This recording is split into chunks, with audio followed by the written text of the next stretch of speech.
Greetings and salutations, and welcome back to the Test of Time series. In the last episode, we discovered ironworking. We hooked up a source of iron into our trade network, and we began the process of building up our army, so that we can go on to claim this landmass for ourselves. We also switched to the bureaucracy civic, which is why we are currently in anarchy. But get this done, why don't we?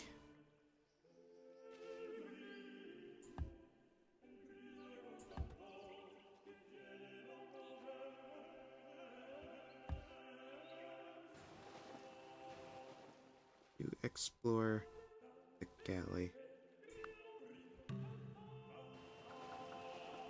See what's going on here. It was founded Christianity, which means that someone has researched, I believe it's the theology technology. Yes, this one, theology. Actually, can graphics GNP. We're first. That means we have the most out of commerce, out of everyone. Soldier 7. That means we have the smallest army out of everybody.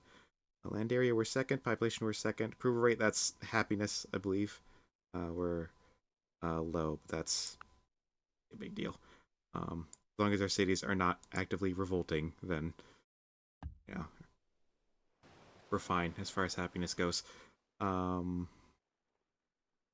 that we have civil service, I'm going to build a farm here. So, contrary to Civ 3, where you can basically just chain irrigation right off the bat.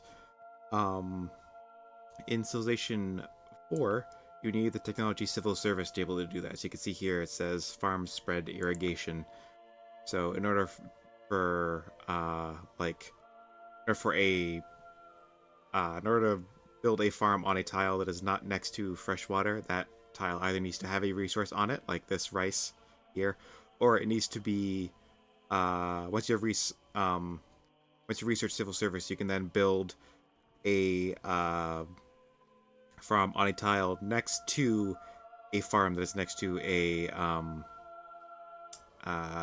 source of fresh water. Then you can build another farm next to that one. So you can like chain irrigation, so to speak. And cities count for this. So even though there's no farm directly next to this spot, other than like there's no farm directly next to freshwater next to this spot here, Rome is right next to it, and Rome can sort of like transmit the water from the river.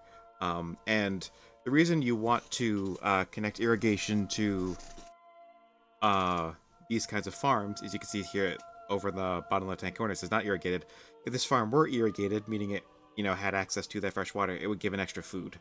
So you want to try to chain irrigation to your farmable resources if you can. You can't always do it. You can't farm over hills. You can't place farms on hills. So if there's like hills and other impassable terrain in the way, you also can't build it on dry desert, like desert that's not next to a river. And you cannot build it on tundra that is not next to a river. Oof, that's enough cash saved up.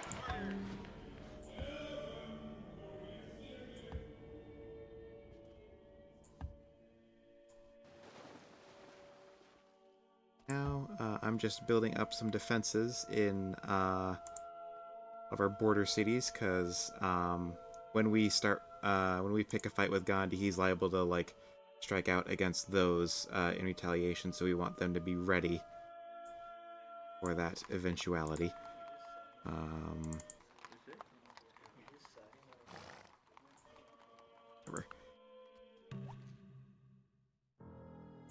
Alright, and we got the Great Lighthouse, which is very, very nice. Because that means all of our coastal cities, all 5 of them, will get an extra two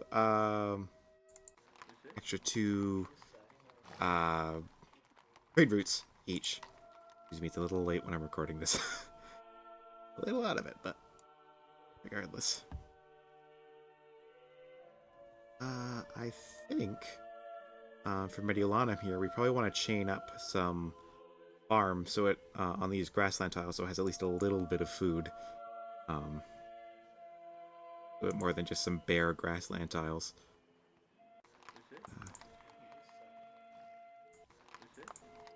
Rush out some of these buildings so we can get them quicker. Oh,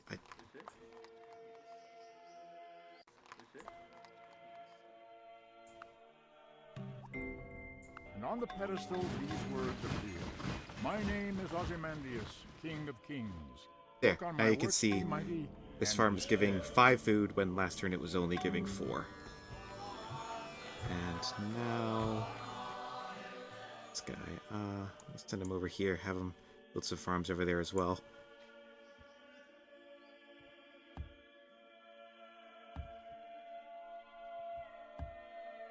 So just like in Civ 3, you can stack multiple workers onto the same tile and have them complete their job faster.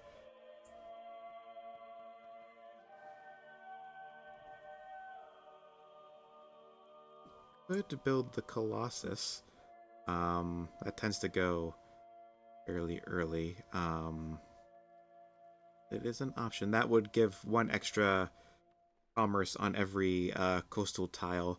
It's really only good if you're a financial leader and in a golden age, but that's not nothing.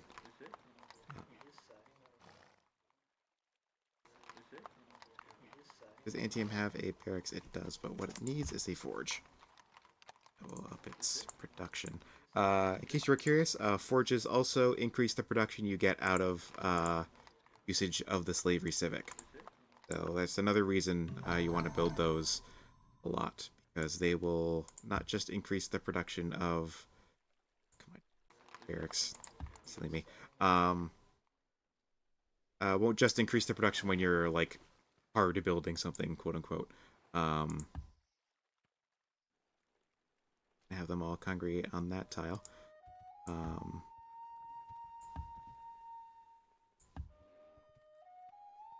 We'll use some more workers to help these 2 jungle-choked cities down here.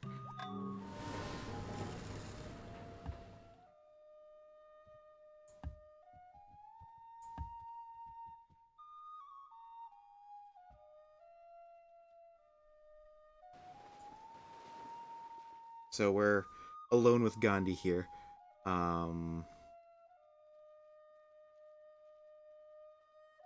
Guess a lighthouse couldn't hurt.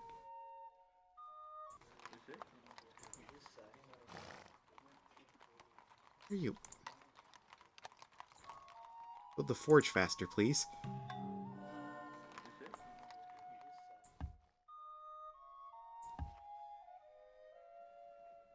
Just, what did I do? I think I... What did I do? Oh, yeah, I built an academy here. I guess that's fine. That was a misclick. But it's what it is.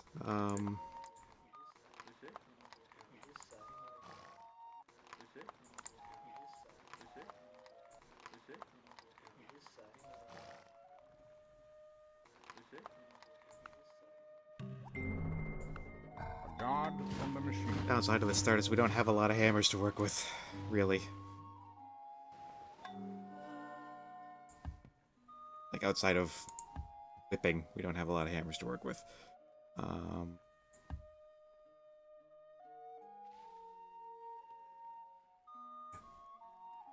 You just start building those Praetorians. You can finally finish your forge. Gracious me. You, can you... Nope. I don't think you need the 2 scientists anymore, my guy.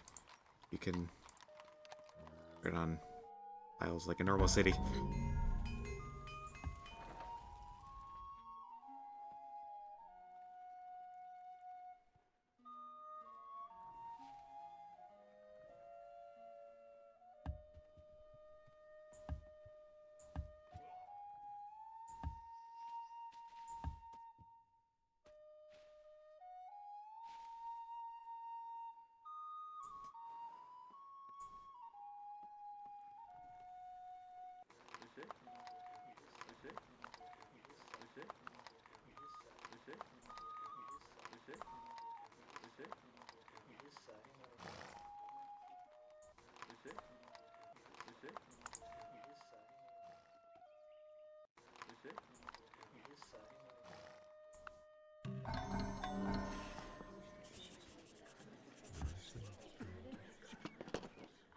exactly how many Praetorians I'm going to build, but hopefully we won't need too many.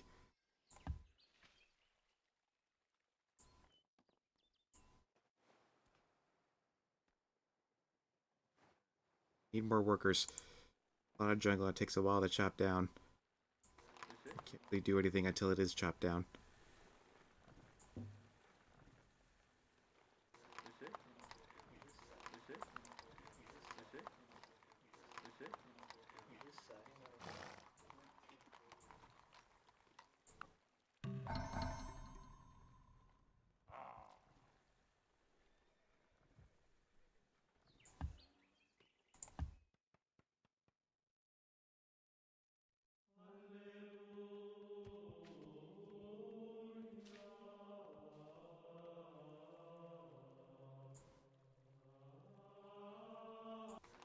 Thank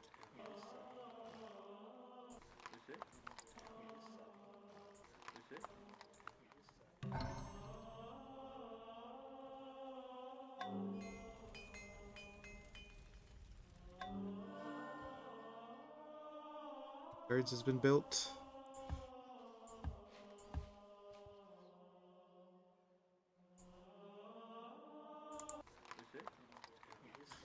Work the productive tiles, you stupid. Yeah, work the productive tiles, please. Building things.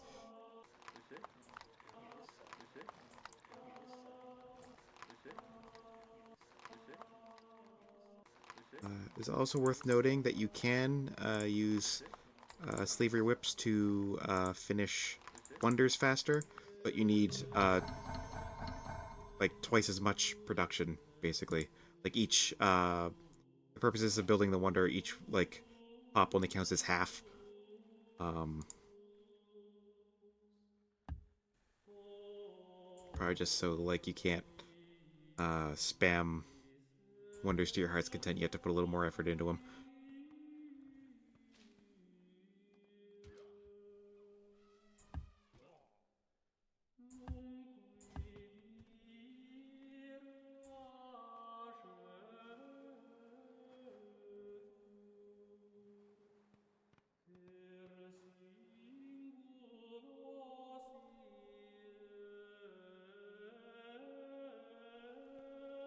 We send a worker over here to sharpen them to help it, instead of just having Ligurian here hoard them all.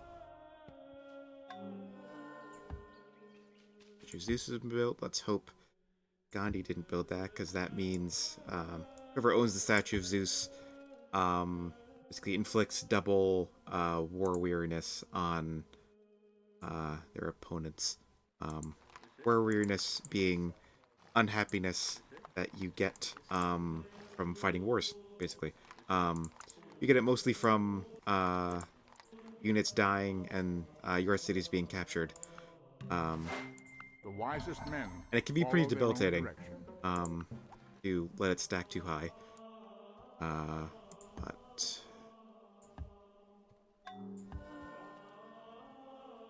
thankfully, we grabbed the Mausoleum of Mazalos, which is a very nice wonder because that will make any Golden Ages we get last 50% longer.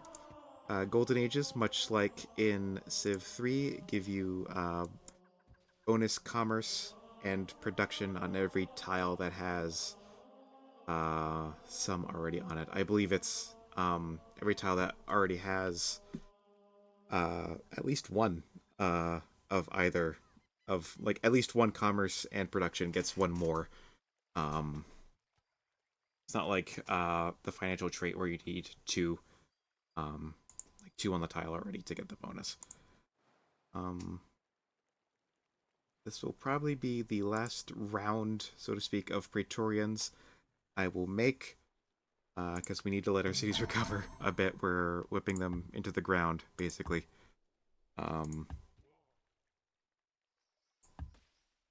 we already have, you can see here, we already have 1.7 times the army strength of Gandhi. So, um, you might even have the highest army strength in the world. Uh, if we check the demographics, Yes, we jumped all the way up to first, so we have the largest army on the planet Earth at the present moment. Um, or whatever planet we're on, really, because uh, it's not necessarily, it doesn't necessarily look like Earth.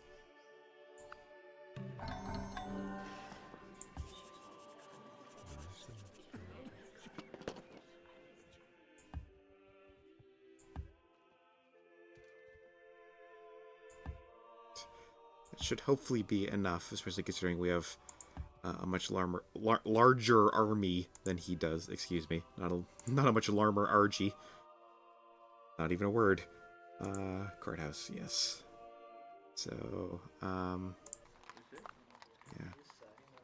These will be the last Praetorians I will build, and then I'll build a few archers in my cities because they're, like I mentioned earlier, they're the premier One defensive doesn't units discover new of this game. lands without Well, losing sight of the shore. at this point in the game, they are the primary defensive units because they get bonuses for they get like an inherent bonus towards being in a city, and uh, it's easy to promote them with promotions that give them even more defensive bonuses while in a city. Now that we've finished optics, we will we'll grab guilds. Um, then these guilds is an important technology. Explain why in a second. Then I will move up to nationalism. Liquid literature. Actually, after guilds, actually first, why don't we swing up to literature? See if we can't grab the library or to even up to music. Then grab guilds. Then education. Then nationalism.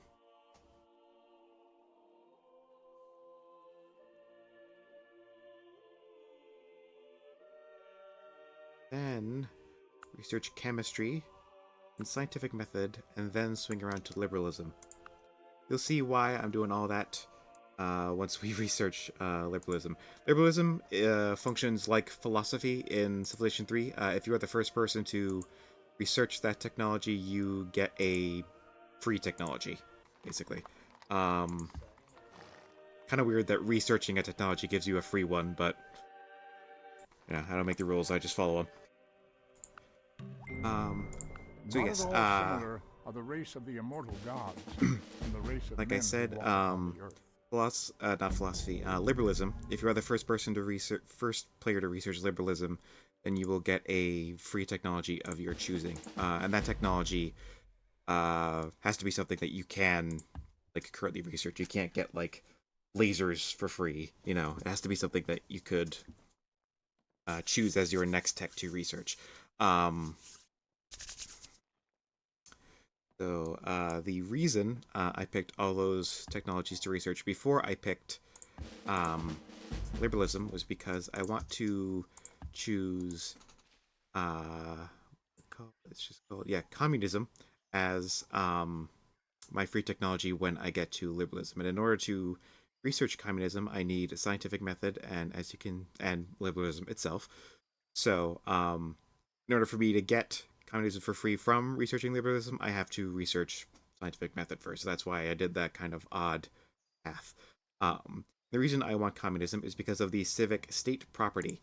Now, state property is very good because what it does um, is it makes all. It basically. Well, you can see here, no maintenance cost from Justice to Palace. So, similar to how in Civ 3, the corruption of a city increased the farther away it was from the capital. In Civ 4, the maintenance cost of a city increases the farther away it is from the capital. And this removes that penalty. So, cities that are farther away cost just as much to upkeep as cities that are right next door. Um, Second part, corporations have no effect. That's like the downside, quote unquote. Corporations can be very powerful, but uh, yeah, they can be. But if you're running state property, then you can't use them. And frankly, I think the uh, state property benefits outweigh the well, they're just as good as what you can get with corporations, especially considering corporations increase the maintenance of your cities. So yeah, kind of a checks and balances thing.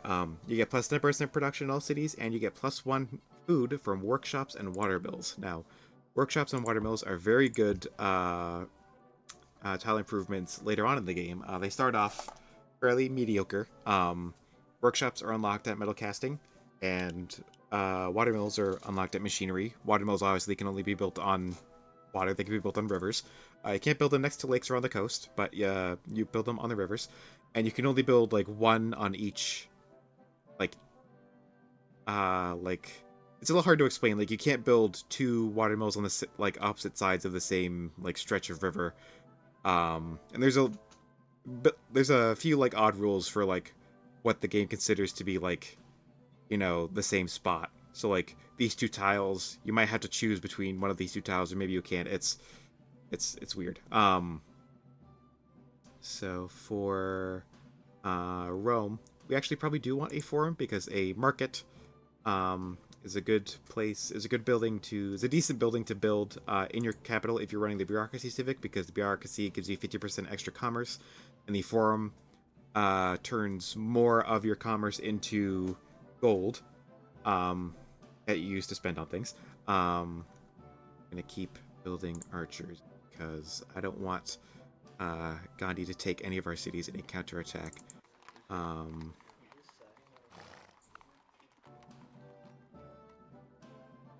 But early on in the game, it's usually better not to build the markets everywhere because they're pretty expensive and their benefits like come in a bit later. Like usually their main benefit is actually the happiness you can get from extra luxury resources. And early on in the game, you usually don't have like enough of them to justify the relatively high hammer cost of the market. But yeah, so the workshop, the way the workshop works is that when you first unlock it, it removes one food from the tile you build it on and adds one hammer. Later on in the game, it will increase in hammer yield. Yeah, when you first unlock it, it's just +1 hammer, so it's not that good, especially considering it subtracts one food from the tile it's on. But there are, I believe, 3 technologies and 1 civic that increase the production yield of the workshop. Um, those being guilds, which is one reason why we're getting it so early. Chemistry, which is on the way to scientific method, and communism. I believe there's one more technology that gives. Actually, I can look it up in the Wikipedia. Improvements. Workshop. Yeah, okay, so it's starts off as just +1 production, then when you research guilds, it gains an extra production. When you research chemistry, it gains 1 more production.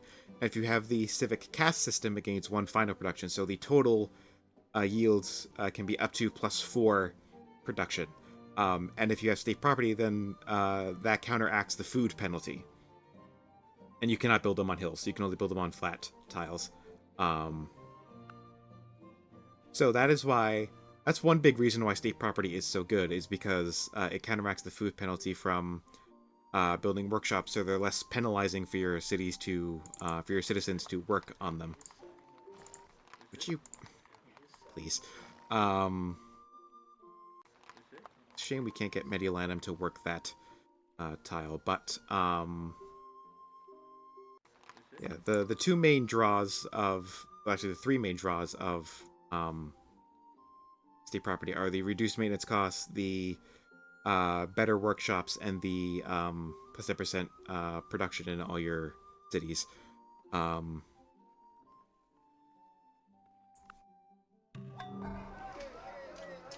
It's very good if you do not intend to use corporations in your gameplay. Might have another game later on in our meta series where I go into corporations and how they work and how they can benefit you, but I generally tend not to play with them just because either the game ends before they are available, or just because using state property is just better than running corporations in many instances. Um, I don't really have any worthwhile buildings to build, so let's just build wealth. Um, excuse me. A few more archers in there. Once all of our Praetorians here are in position, then I will strike.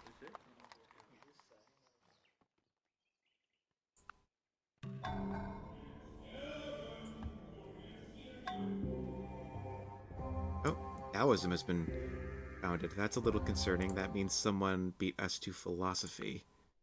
Um, means someone could beat us to nationalism and build. The reason we want to go to nationalism is because we want the Taj Mahal, which will give us a free golden age if we build it. Um, so why don't we change up our tech priorities a little bit?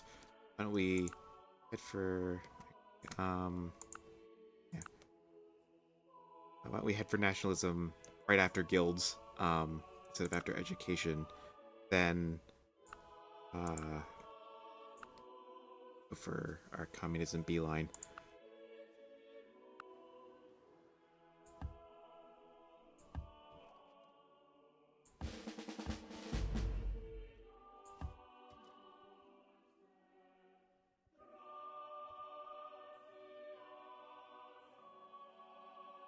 Probably enough archers. Build wealth so we can counteract our deficit spending here a bit. Um, gone this long without building a coordinate. Most advanced civilizations in the world. I think this is it's obviously something to do with science. It's either whoever has the most technologies or whoever is like the furthest along in the tech tree, and we are second, which is not bad. What is bad is that misclick. Cud Dolly. What is heck was that? It's definitely not bad.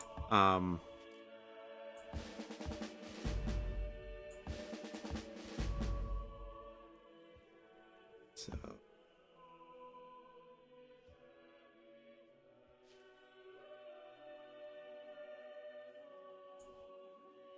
in terms of our timing, um, then it's 820 AD. We probably could have um done a lot better in terms of rushing this earlier.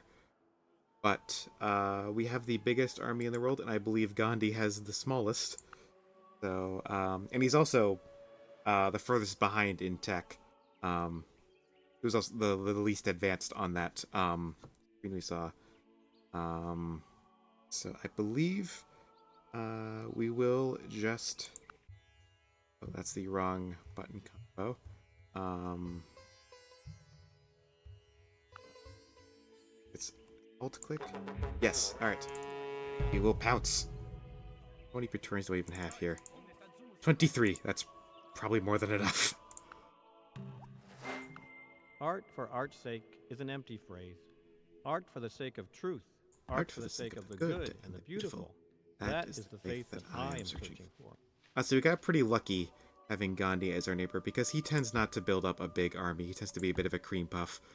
To borrow some other players' terminology. Makes sense. You know, he was famous for being a pacifist and for revolting from the British Empire peacefully without bloodshed. Some books are to be tasted, others to be swallowed, and some few to be chewed and digested. Hide our workers so he can't steal them.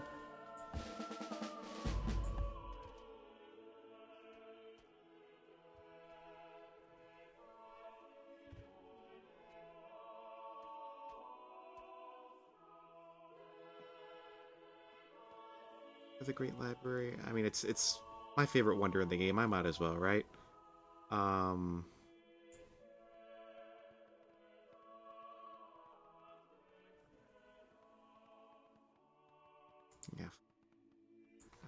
Since who has the highest production? Antium does, because that 2 mines is working. Rome. Don't you build the Great Library? Might take you a little bit, but yeah, it'll be nice to have.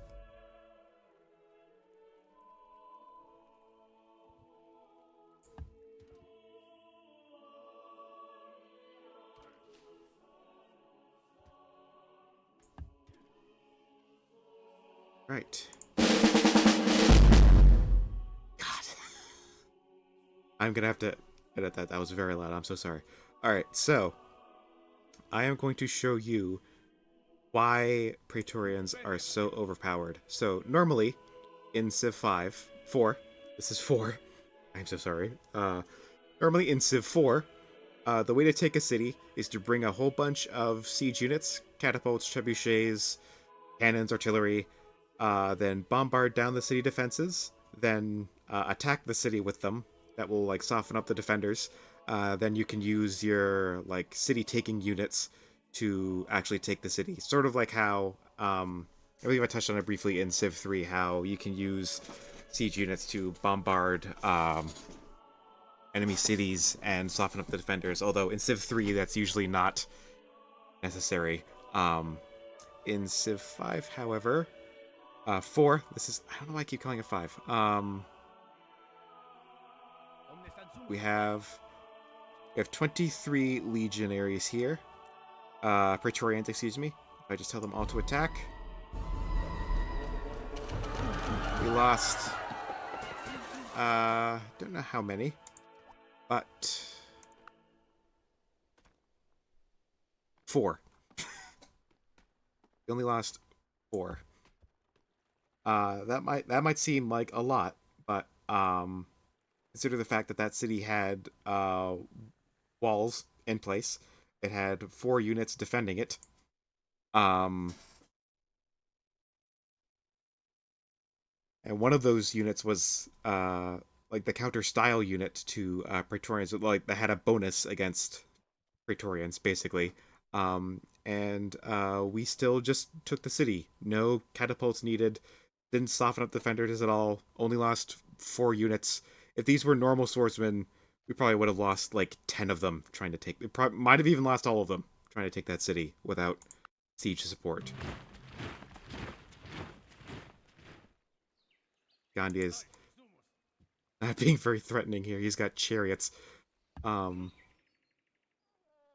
which very very early game, like basically before your opponent has like metal resources of any kind to build spearmen with, are a nice city taking unit, but past that are kind of mediocre. They're fairly weak. There was a worker there. Oh no! He killed one of our units, I think. Why don't I whip out a spearman? Get that guy to buzz off. Ah! Yeah, no, attacking with the archer would be suicide. They're defensive units.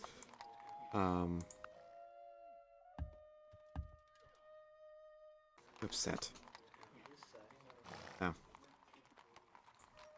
Also worth noting that using slavery to whip out a unit, anything really, will give the city in which you whipped +1 unhappiness. -1 happiness, basically. Yeah, I'm just gonna check to see what it was we lost. Yeah, so we did lose a worker. We lost a Praetorian to an Axeman. Axemen have a +50% combat bonus against melee units, which Praetorians count as. Yeah. I will to my lord be I think true and he's faithful, going straight and for the love all capital. which he loves, and shun all which he shuns. I don't think he's gonna get very far, especially when we take his.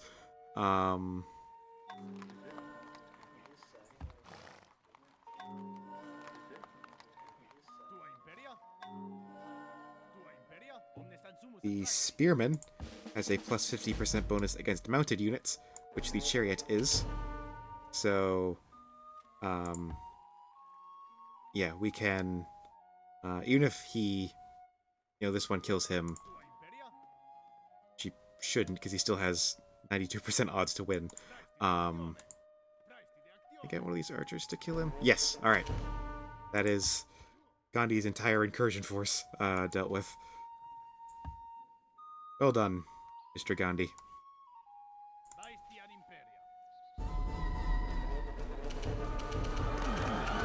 Is that another 3 Praetorians we lost? Taking his capital city. See why these things are overpowered? You do not need siege units to take entire empires with these. We got a great general, so that is...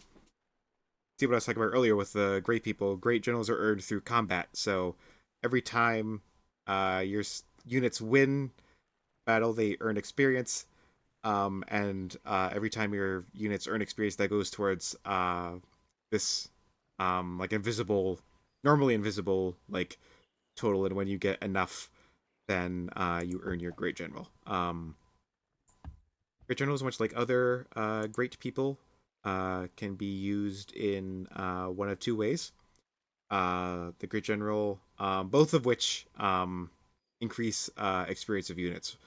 One of one blah, blah, blah.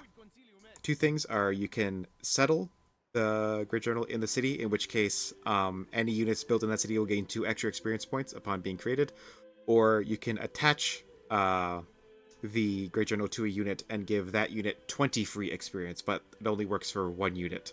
So generally what players do, is they attach their great general to a fast unit like a scout or a chariot, then give that use all that experience to give it the medic promotions,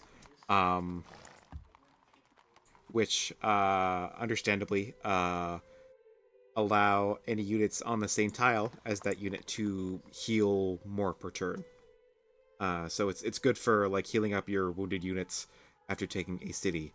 But our units are so strong, I don't necessarily think we need it. But why don't we do it just for demonstration's sake, if nothing else. What am I doing with? Oh yeah, I was hiding from that chariot.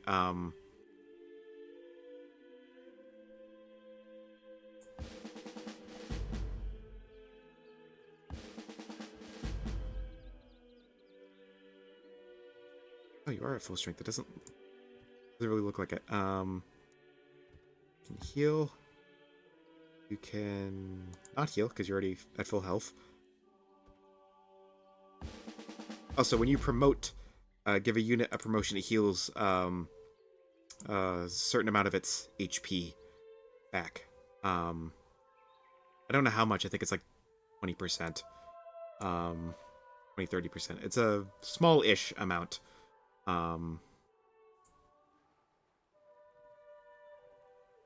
Build a chariot here so I can show y'all the strat.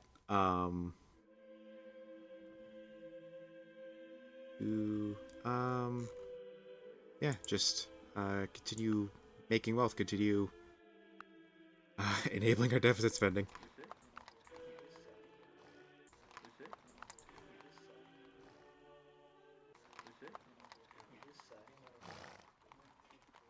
Oh yeah, I wanted to build a caravel. I went all the way to optics to research, went all the way to optics to be able to build caravels, and I just totally forgot to actually build one.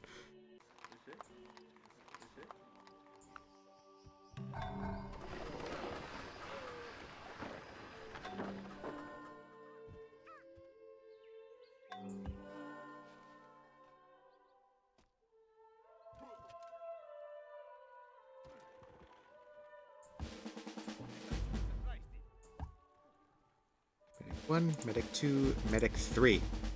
So you can see, Medic 1 heals units in same tile extra 10% damage per turn.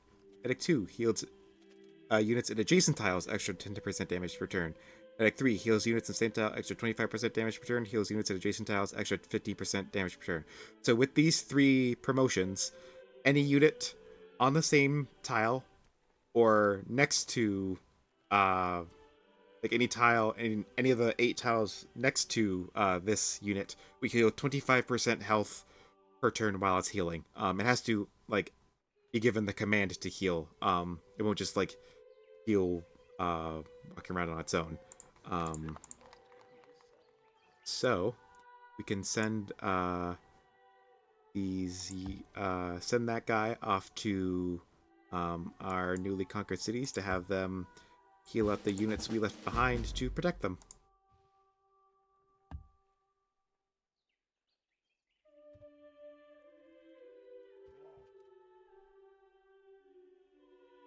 More workers. Need workers to improve the cities we're taking.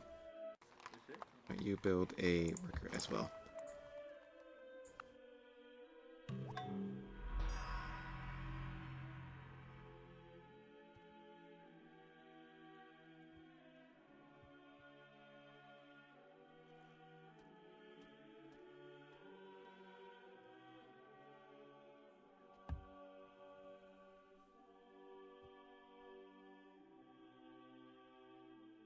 Yeah. Um. Uh.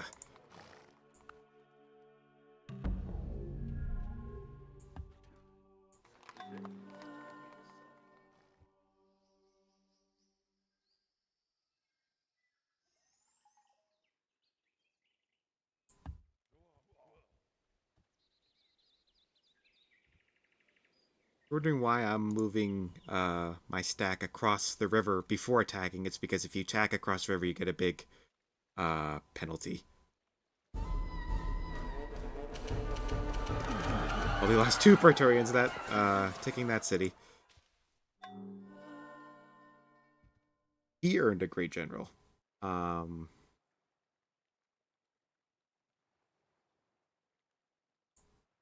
Yeah, that is one potential danger with attacking someone, is they might get a, I don't know, but it won't necessarily save them if they're losing.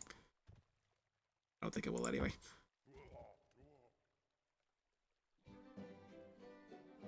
There's someone who's actually good at this game will probably correct me in the comments, but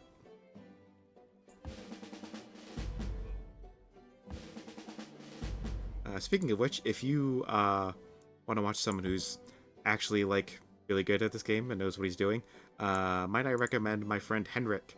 I will leave a link to his channel. Try to remember to leave a link to his channel in the description of one of these videos. He plays Civ 4 almost exclusively. As far as Civ games go, he plays Civ 4 exclusively, but he also plays the game Valheim, which I do not play. But if you're also interested in that, he also plays that. And he is like actually really good at this game, and we are also actually friends. He's actually the one who he actually helped me get good enough at this game to play at the level I currently play at. Because Civ 4 plays fairly differently from the other games in the series. I feel so. I feel like it does. Anyway.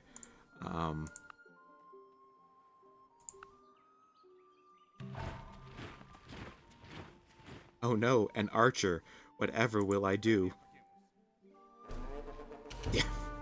Even attacking across the river into a jungle, this guy still wins. Overpowered.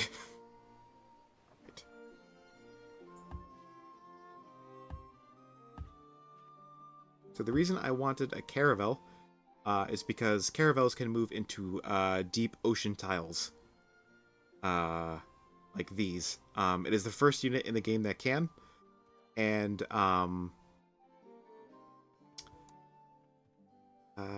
yeah.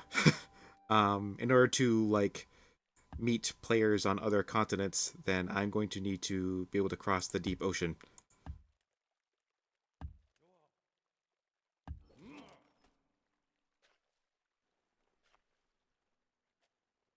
want to build a few more Praetorians to replace the ones we've lost. That's something I forget to do more often than I care to admit when going all conquesty, is I often neglect to build replacements for units I lose. I just kind of like get in the mindset of use what I have. You know, reinforcements be damned. Okay, he's actually got somewhat of a stack. Might lose Arpinum, but I don't think he can do anything. I don't think he can't, like... Basically, I don't think we, like, won't be able to retake it if he does steal it from us somehow.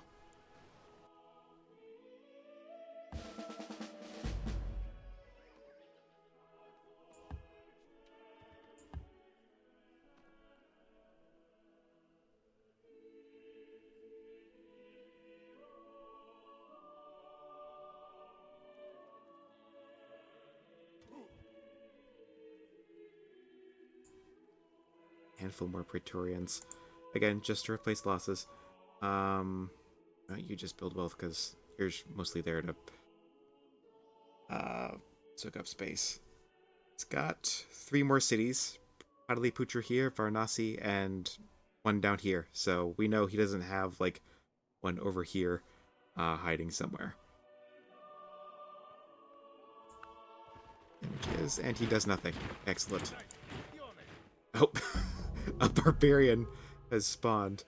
I think we can leave that guy alone. He's not going to do anything.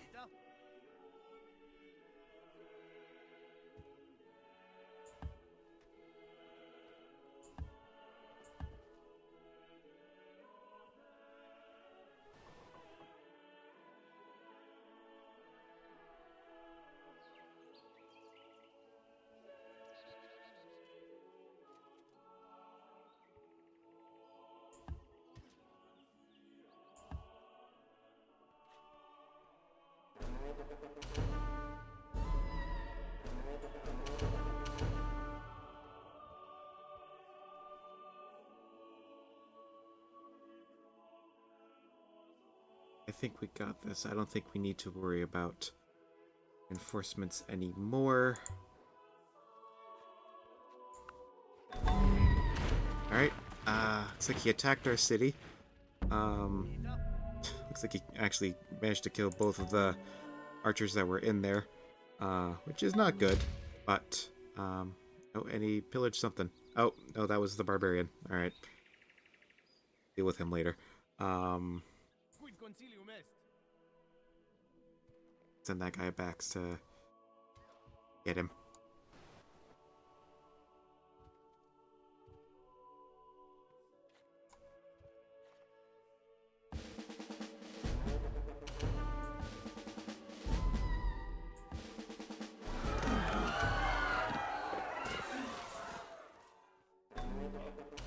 Oh, we got another guard general.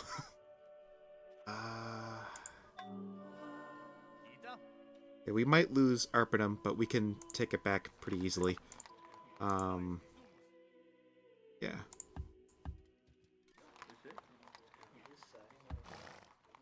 Yeah.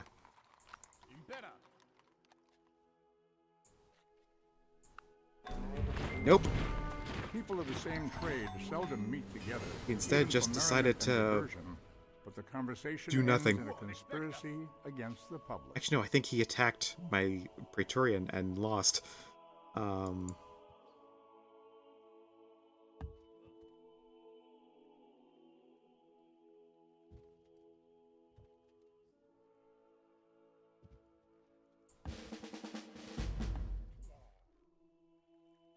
Be gone.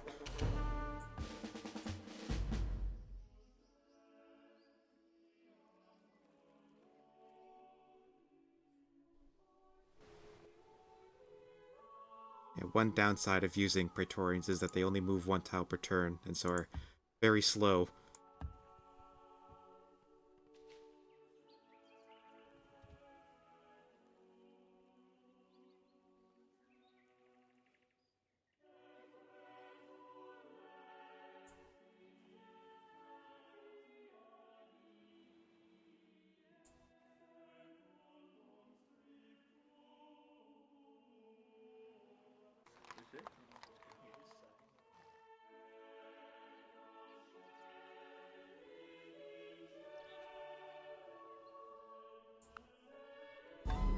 Oh, yeah, he took it. All right.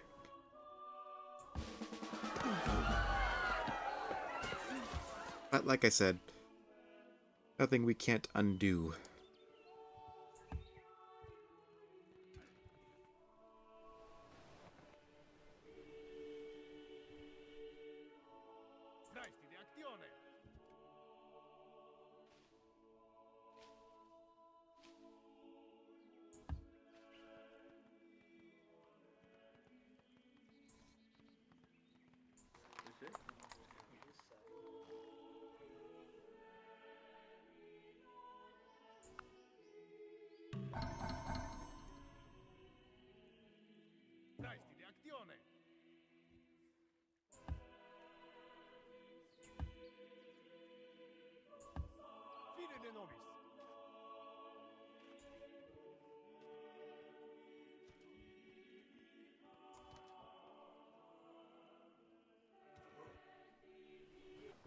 And this is Spain. Shall be peace in our time. We can't really trade much because A, she doesn't like us, and because we're of a different religion, and B, in order to actually like trade resources over ocean tiles, you need astronomy. So you can meet people before researching astronomy, but you can't trade resources with them. You can trade technologies and things like that, but not things like gold and gems and iron and things like that. Actually, I think I will also build a caravel over here and try to circumnavigate the world. In Civ 4, if you are the first person to circumnavigate the globe, and the game defines that as researching basically like one tile from every vertical column in the game. So you don't need like an unbroken tile of like an unbroken line of discovered tiles across the world. You just need to have like one from every vertical column on the map. If you do that, if you're the first person to do that, then all of your ships gain +1 movement per turn. It's like a little bonus for you. It's fun. I have gained this by philosophy, that I do without being The commanded, worst enemy of what Isabella. others Yeah, do only from she fear of the law. really doesn't like it if you are not following her religion. So she will not like us. Thankfully, she is on the other side of the world, so we don't have to care.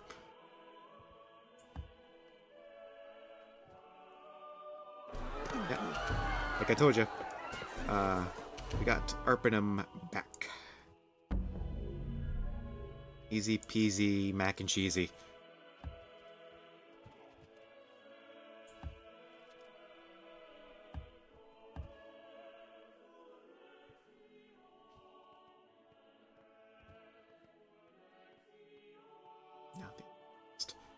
Um, I think I would like to push for another great scientist so I can actually start a golden age, because it's awfully late in the game to have not had one. So, Arpanum, Entium, excuse me. Know what to do.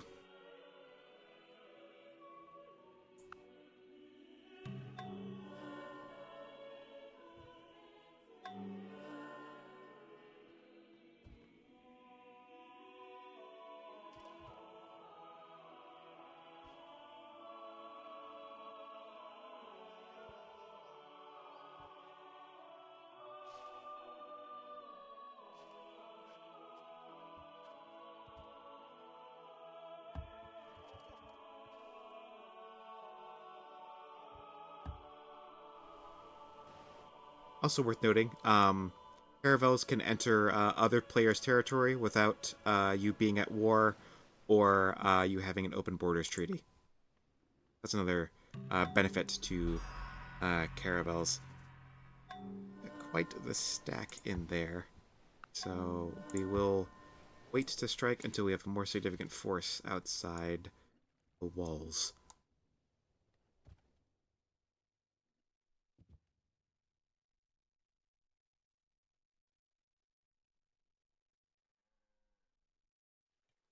I was like, did the game audio just die on me?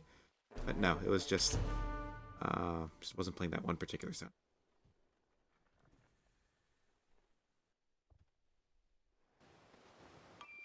Oh, and there is Surrey Environment of the Khmer. Khmer, however you want to say it. You can trade technologies with him. Let's see. What will he give us for optics? Monotheism and alphabet. Excellent. And, I guess it's okay if we can give him guilds too. Paper and horseback riding. Excellent. I am the Lord thy God. Words I shall have no other gods before me. And have a foot in the spirit. When words are both true and kind, they can change our world. Organized religion, no. I might switch into free religion at some point. Just cause, everyone, like, no one on the other continent is gonna have any of the religions that are on this continent, so, like, they're all probably gonna have, like, relationship malices for us being in the wrong religion. He doesn't care. Going for that. Guilds, that's fine. Two cities have been formed by two loves. The earthly by the love of self. Yeah. The heavenly Some by the love of God. AI players will care more about what religion you are than others will. Like Isabella of Spain is particularly zealous, and she will really hate you if you are in a different religion than her, but she will really love you if you are in the same religion as her. Other players don't care as much. Like Kublai Khan, you saw he didn't even have any kind of relationship malice for us being in another religion.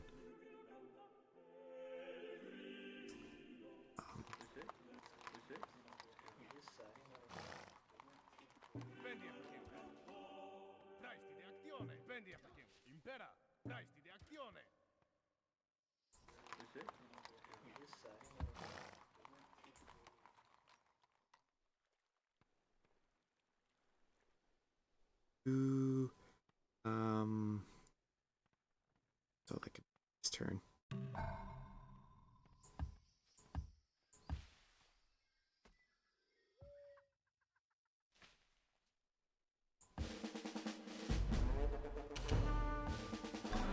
There we go.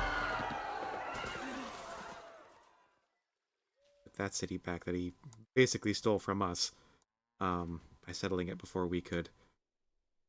We only have 4 here. Want to wait till all of our guys are in place.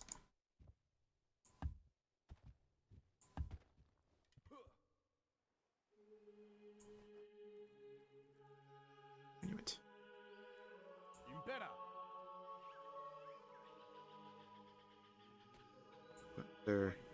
These of workers who are hiding.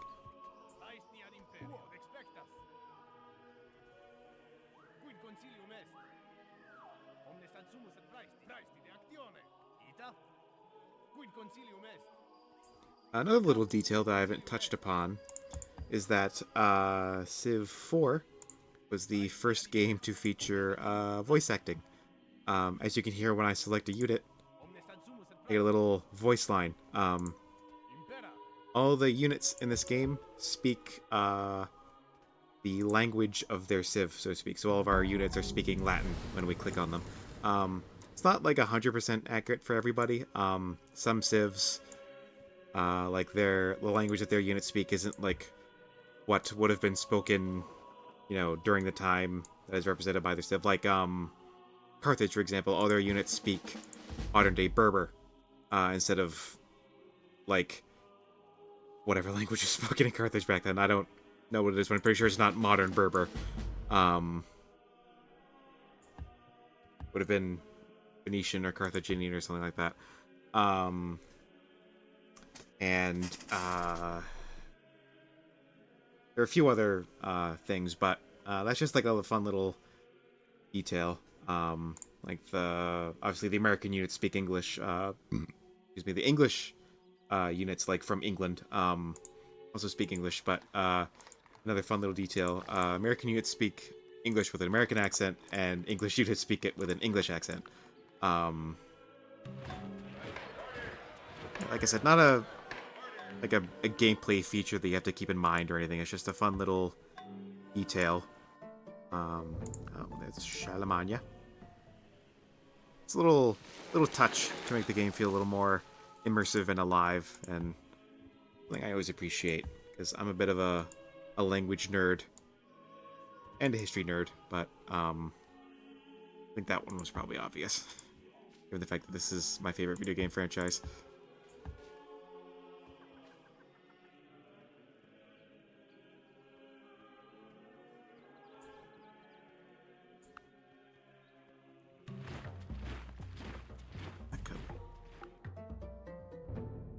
Sorry, no, we can't even.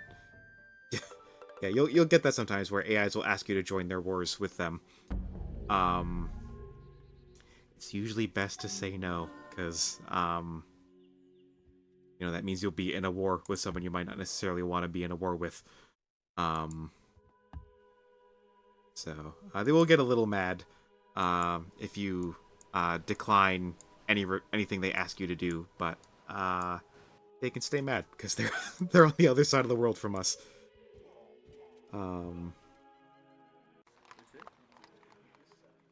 They can smoke their copium, as the kids say.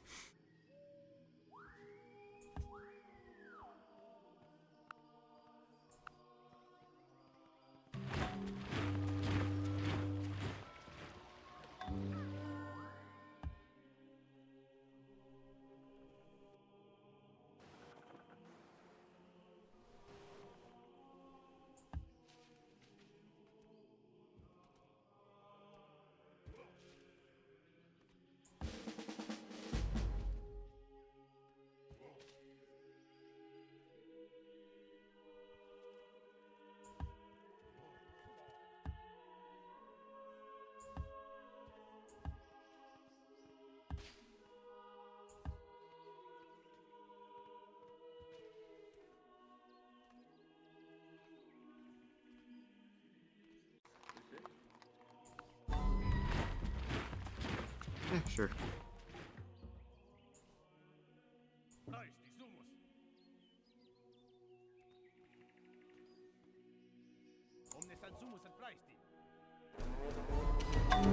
There we go. Alright, I just went for it. There we go.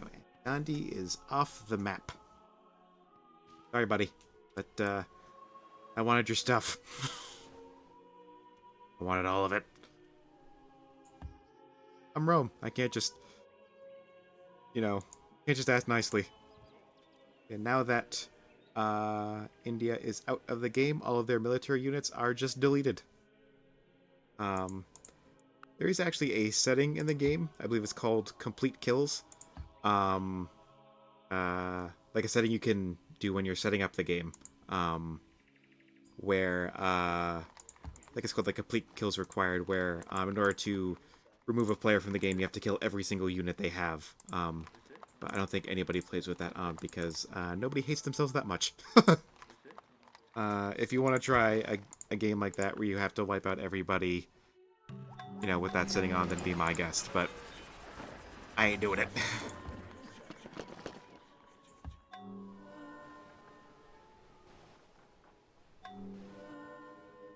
Alright, so that is circumnavigation completed, I believe. Hopefully, we were the first ones to do it. Considering, I think we were the first ones to optics, I don't see why we wouldn't be, but... yeah, so that is India destroyed, and this entire continent we now have to ourselves. Very nice. Means we have no direct land neighbors. No one to compete with directly on land next to us. Thankfully, Gandhi kept all of his workers in the city before he died, so that way, like if they were out in, like outside of the city when I captured his last city, they would have all been deleted. So since they were in the city, I got to keep them. I got to take them for myself. Oh, and we got a great prophet. The great prophets, they can do two things. They can build certain wonders in the holy cities of religions. What these wonders do is that they give you gold, not commerce, gold, like directly in your treasury gold for every city that follows that religion. And they can also research certain technologies, but they're not as good at it as great scientists are. Like, I think they give half the beakers towards that technology that a scientist would give. And they can only research certain technologies. But what I think I'm just going to do is use him to pop a golden age. Yeah, every tile that has at least one commerce on it gets one more, and every tile that has at least one hammer on it gets one more. That's how golden ages work. And that is one of 2 ways to get a golden age. Technically 1 of 3 if you have events on, but events are really more trouble than they're worth usually. So I tend to play with them off. If you'd like to see me play a game with random events on, feel free to leave a comment, and I will not read it. I will ignore you, because I'm not doing that. Yeah, so with that done, I believe this is a good place to call the episode. So in the next episode, we will consolidate our holdings. We will improve the land we have taken. We will set up courthouses and mitigate our losses. We will establish relationships with the other AIs. Probably get into free religion, which will remove the penalty of us being in a different state religion to everyone else that will require liberalism. Another benefit of Golden Ages, before I forget, is that you can switch your civics and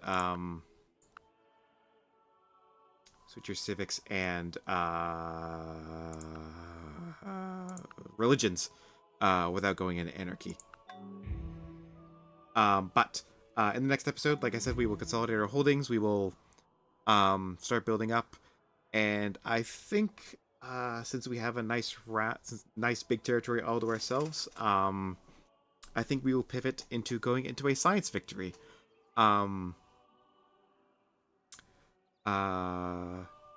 Because our other options, I turned off diplomatic victory because it's really annoying in this game. Domination and conquest would require us to ferry troops all the way over to the other landmass, and I don't really feel like dealing with that right now. Things may change, but I think for now I will go with a science victory. But all that said, if you liked the video, feel free to give it a like, leave a comment, and subscribe to the channel. All of those really help. They tell YouTube that you like my stuff and you want other people to see that stuff. That helps the channel grow, and that pushes me ever closer towards actually being able to make money off of doing this. And as always, be good, stay safe, and I will see you all next time.